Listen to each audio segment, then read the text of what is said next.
అందరికీ మన్నాతండి. నేటి దినమున ప్రభువు మీకు మీ కుటుంబములకు తోడుగా ఉండి నడిపిస్తూ ఉన్నారు. దేవుని యందు నిరీక్షణ ఉంచి పాపమునకు లోకమునకు దూరముగా జరిగి దినదినము యేసుక్రీస్తు ప్రభుల వారికి దగ్గరగా చేరదాము. దేవుని యొక్క వాక్యమును ధ్యానం చేసుకుందాం.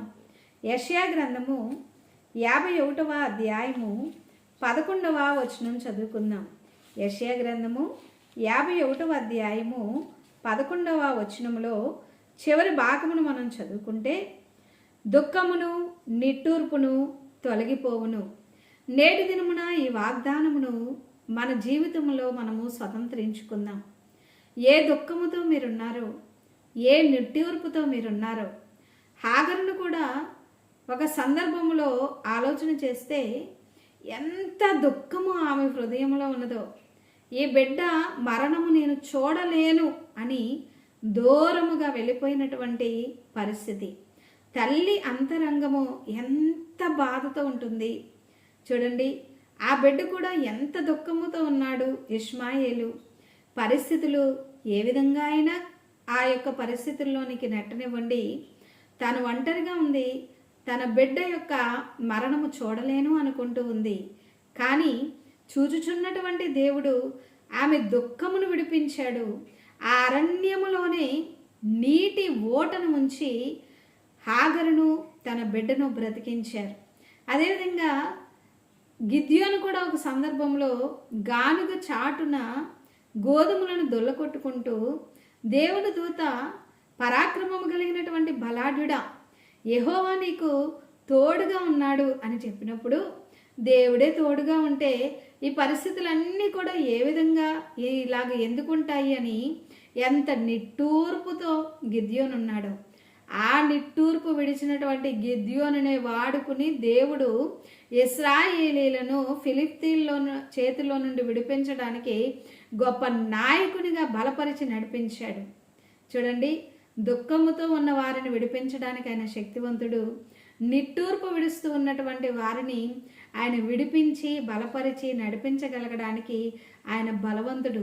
ఎందుకనంటే మన దేవుడు జీవం కలిగినటువంటి దేవుడు, శక్తివంతుడు, ప్రేమామయుడు, అద్భుతాలు చేసేటువంటి దేవుడు. ఆశ్చర్య కార్యమును జరిగించి నమ్మండి, విశ్వాసం ఉంచండి. ప్రభువు మీద మీకున్నటువంటి నిరీక్షణ తొలగిపోకుండా విశ్వాసము గట్టిగా చేపట్టి దేవుని సన్నిధిలో మోకాళ్ళుని ప్రార్థన చేయండి. ఈ వాగ్దానము మీ కుటుంబంలో, మీ జీవితంలో తప్పక దేవుడు నెరవేర్చి దుఃఖము తీసివేస్తారు, నిట్టూర్పు తీసివేస్తారు. మీరు సంతోషముతో నిత్యానందముతో ఆయన కుడి చేతిలో నిత్య సుఖములు గలవు గనుక అట్టి సుఖ సౌఖ్యముతో జీవించేటువంటి కృపను ప్రభు మీకు అనుగ్రహిస్తారు. అంతేకాకుండా ప్రార్థనలో, ఆత్మీయ స్థితిలో, వాక్యమును ధ్యానించుటలో పడిపోతే ఆత్మీయ స్థితిని వృద్ధి చేసి ఆశీర్వదించి చేయి ఇచ్చి లేవనెత్తి ఆయన మహిమ రాకడ కొరకు మిమ్ములను సిద్ధం చేస్తారు.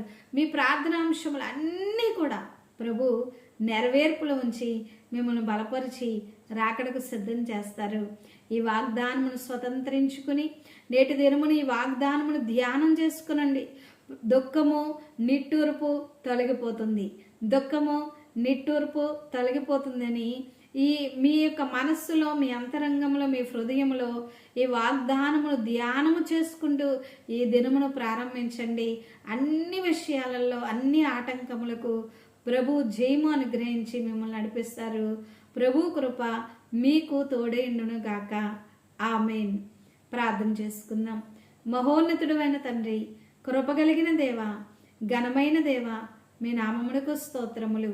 దుఃఖమును నిట్టూర్పును తొలగిపోవును అని నేటి దినమున మీరు వాగ్దానం అనుగ్రహించి ఉన్నారు గనుక ఎవరి కుటుంబంలో ఏ దుఃఖం ఉన్నదో ఇప్పుడే విడుదల చేయమని మీ సన్నిధిలో వేడుకుంటూ ఉన్నాం.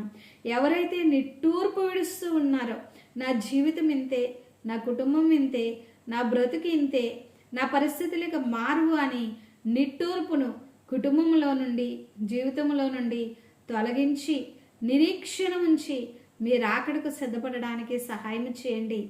ఈ దినమున ప్రభువా, వివాహ దినము జరుపుకుంటూ ఉన్న బిడ్డలకు మీ దీవెన, పుట్టినరోజు జరుపుకుంటూ ఉన్నటువంటి బిడ్డలకు మీ యొక్క దీవెన దయచేయండి. స్కూలుకు వెళుతూ ఉన్నటువంటి బిడ్డలకు తోడుగా ఉండండి. చదువులో తోడయండి, జ్ఞానం ఇవ్వండి.